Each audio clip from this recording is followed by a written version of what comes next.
சங்கதி 24 செய்திகளோடு இணைந்திருக்கிறீர்கள். விரிவான செய்திகளுக்கு செல்ல முன்னதாக முதலில் இன்றைய நாளுக்கான தலைப்புச் செய்திகள். விசாரணை என்னும் பெயரில் மாணவர்கள் மீது அச்சுறுத்தல். இன்று பல்கலை முன் ஆர்ப்பாட்டம். ஆம்புலன்ஸ் மோதியதில் சிதைந்த முச்சக்கர வண்டி, ஒருவர் பலி, 4 படுகாயம்.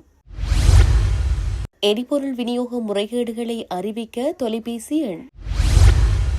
கொட்டி தீர்க்கப் போகும் கனமழை, விடுக்கப்பட்டுள்ள கடும் எச்சரிக்கை. ஐக்கிய அரபு அமீரக விமானப்படை தளத்தின் மீது ஈரானின் அதிரடி தாக்குதல். வளைகுடா நாடுகளின் எரிசக்தி துறையை முழுமையாக அழிப்போம், ஈரான் பகிரங்க மிரட்டல். வளைகுடாவை உலுக்கும் நேரடி மோதல், கத்தாரின் மீது தொடர் தாக்குதலில் ஈரான். தொடர்வன விரிவான செய்திகள். விசாரணை என்னும் பெயரில் மாணவர்கள் மீதான தொடர்ச்சியான அச்சுறுத்தலுக்கு யாழ்ப்பாண பல்கலைக்கழக மாணவர்கள் ஜனநாயக உரிமை கோரி விரிவுரைகளை புறக்கணித்து இன்றைய தினம் போராட்டத்தில் ஈடுபட உள்ளனர். இன்று காலை 10 மணியளவில் யாழ்ப்பாண பல்கலைக்கழகத்திற்கு முன்பாக இந்த போராட்டமானது முன்னெடுக்கப்பட உள்ளது. கடந்த பிப்ரவரி மாதம் 4ஆம் தேதி கருப்பு கொடி ஏற்றிய விவகாரம் தொடர்பாக யாழ் பல்கலைக்கழகத்தின் 3 மாணவர்கள் குற்றத்தடுப்பு பிரிவினரால் விசாரணைக்காக அழைக்கப்பட்டுள்ளனர். அதனை கண்டித்து மாணவர்கள் விரிவுரைகளை புறக்கணித்து போராட்டத்தில் ஈடுபட உள்ளனர். எனவே குறித்த போராட்டத்தில் அனைத்து தரப்பினரையும் கலந்து கொண்டு போராட்டத்திற்கு வலுச்சேர்க்குமாறு யாழ்ப்பாண பல்கலைக்கழக கலைப்பிடவர் மாணவர் ஒன்றியம் அழைப்பு விடுத்துள்ளது. எரிபொருள் விநியோகம் தொடர்பாக வழங்கப்பட்டுள்ள அறிவுறுத்தல்களை மீறி செயற்படும் எரிபொருள் நிலைய உரிமையாளர்களுக்கு எதிராக சட்ட நடவடிக்கை எடுக்கப்பட உள்ளது. அரசாங்க தகவல் திணைக்களம் நேற்று பிற்பகல் விடுத்துள்ள அறிக்கையில் இது தொடர்பான முறைகேடுகள் குறித்த தகவல்களை வழங்குவதற்காக இலங்கை பெட்ரோலிய கூட்டுத்தாபனத்தினால் விசேட தொலைபேசி இலக்கங்கள் அறிமுகப்படுத்தப்பட்டுள்ளன. அதன்படி 0112106767 மற்றும் 0117296130 என்ற இலக்கங்களுக்கு தொடர்பு கொண்டு உரிய தகவல்களை வழங்குமாறு பொதுமக்கள் தயவுடன் கேட்டுக் கொள்ளப்படுகின்றனர். தீவின் பெரும்பாலான இடங்களில் பிற்பகல் 1 மணிக்கு பிறகு மழையோ அல்லது இடியுடன் கூடிய மழையோ பெய்யக்கூடும். மத்திய சப்ரகமு மற்றும் ஊவா மாகாணங்களிலும் அம்பாறை மாவட்டத்திலும் சில இடங்களில் 50 மில்லிமீட்டருக்கும் அதிகமான பலத்த மழை எதிர்பார்க்கப்படலாம். வடக்கு மற்றும் கிழக்கு மாகாணங்களில் காலை வேளையிலும் மழை பெய்ய வாய்ப்புள்ளது. காலை வேளையில் மத்திய சப்ரகமு மற்றும் மேல் மாகாணங்களிலும் காலி மற்றும் மாத்தறை மாவட்டங்களிலும் சில இடங்களில் பனிமூட்டமான நிலை எதிர்பார்க்கப்படலாம்.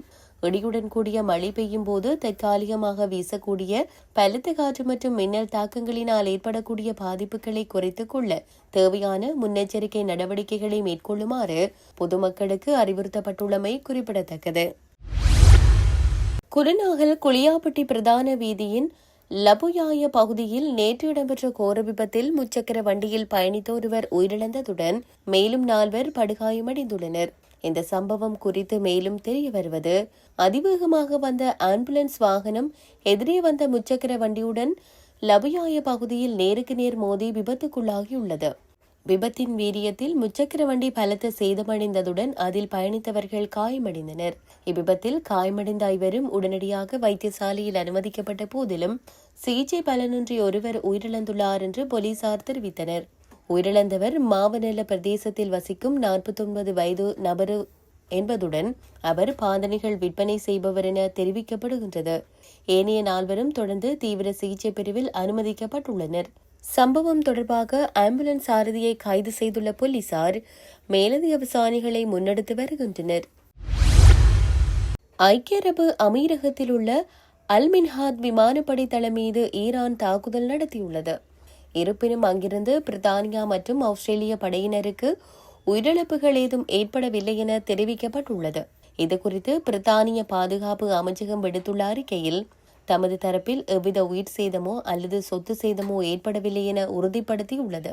இருப்பினும் இந்த தாக்குதலால் ஆஸ்திரேலிய படைகளுக்கு சொந்தமான சில சொத்துகள் சேதமடைந்துள்ளதாக அந்நாட்டு பிரதமர் அந்தோனி அல்பானிஸ் உத்தியோகபூர்வமாக அறிவித்துள்ளார். பாதுகாப்பு காரணங்களுக்காக தளத்திலுள்ள பணியாளர்களின் எண்ணிக்கை மற்றும் சேத விவரங்கள் குறித்து மேலதிக தகவல்களை வெளியிட அதிகாரிகள் மறுத்துள்ளமை குறிப்பிடத்தக்கது.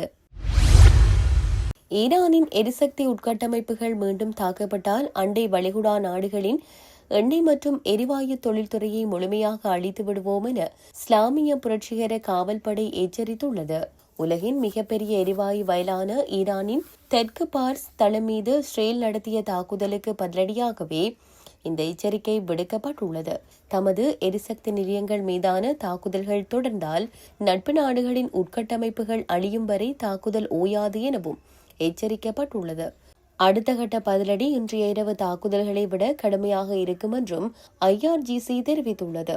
இந்த நிலையில் கத்தாரின் ராஸ்லாஃபன் எரிவாயு நிலையம் மீது ஈரான் நடத்திய ஏவுகணை தாக்குதலில் பெரும் சேதம் ஏற்பட்டுள்ளதை கத்தார் உறுதிப்படுத்தியுள்ளது.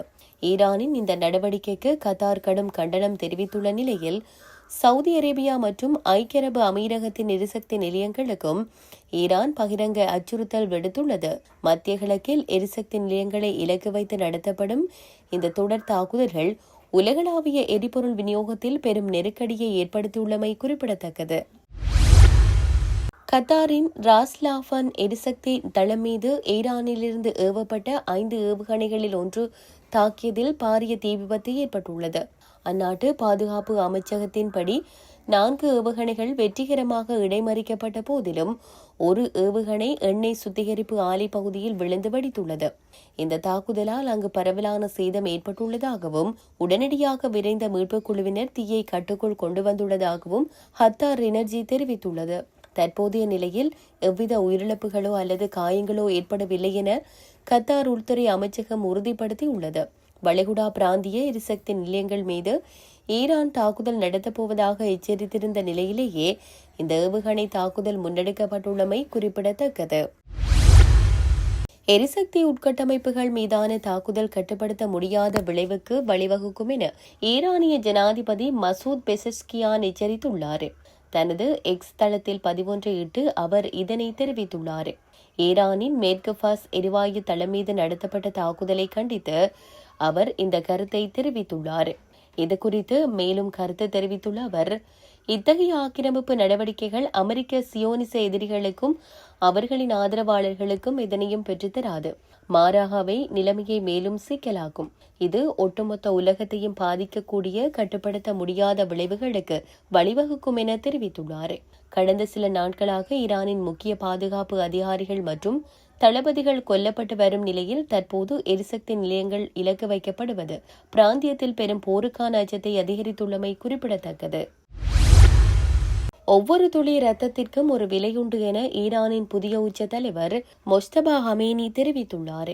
ஈரானின் உயர்மட்ட பாதுகாப்பு அமைப்பான தேசிய பாதுகாப்பு கவுன்சிலின் தலைவரான அலி லாரிஜானி கொல்லப்பட்டது குறித்து கமேனி அறிக்கை ஒன்றை வெளியிட்டுள்ளார். இந்த அறிக்கையில் அவர் மேற்படி விடயத்தை தெரிவித்துள்ளதாக சர்வதேச ஊடகங்கள் செய்தி வெளியிட்டுள்ளன. இதன் அடிப்படையில் குறித்த அறிக்கையில் அலி லாரிஜானியின் மரண செய்தியை தான் மிகுந்த வருத்தத்துடன் ஏற்றுக்கொண்டதாக அவர் குறிப்பிட்டுள்ளார். அத்தோடு அவரை அறிவுக்கூர்மை உடையவர், அர்ப்பணிப்புள்ள நபர் மற்றும் ஈரானின் அரசியல் கட்டமைப்பில் ஒரு சிறந்த வாய்ந்த ஆளுமை என்றும் மொஸ்தபா ஹமேனி பாராட்டியுள்ளார். இந்த நிலையில் இத்தகைய ஒரு நபர் படுகொலை செய்யப்பட்டிருப்பது சந்தேகத்திற்கு இடமின்றி அவரது முக்கியத்துவத்தையும் ஸ்லாத்தின் எதிரிகள் அவர் மீது கொண்டுள்ள வெறுப்பையும் காட்டுகிறதென அவர் சுட்டிக்காட்டியுள்ளார். இஸ்லாமிய எதிர்ப்புவாதிகள் தெரிந்து கொள்ள வேண்டியது என்னவென்றால், இஸ்லாமிய அமைப்பின் மறுத்தடியில் இந்த இரத்தத்தை சிந்துவது அந்த அமைப்பை மேலும் வலிமையாக்கவே செய்யும் என மொஸ்தபா ஹமேனி தெரிவித்துள்ளார். மேலும் நிச்சயமாக ஒவ்வொரு துளி இரத்தத்திற்கும் ஒரு விலையுண்டு எனவும் அதை தியாகிகளை கொன்ற அந்த குற்றவாளி கொலைகாரர்கள் விரைவில் செலுத்த வேண்டியிருக்கும் என்றும் அவர் அந்த அறிக்கையில் வலியுறுத்தியுள்ளமை குறிப்பிடத்தக்கது. இத்துடன் செய்திகள் யாவும் நிறைவு பெறுகின்றன. மேலதிக செய்திகளுக்காக சங்கதி 24.com உடன் இணைந்திருங்கள். வணக்கம்.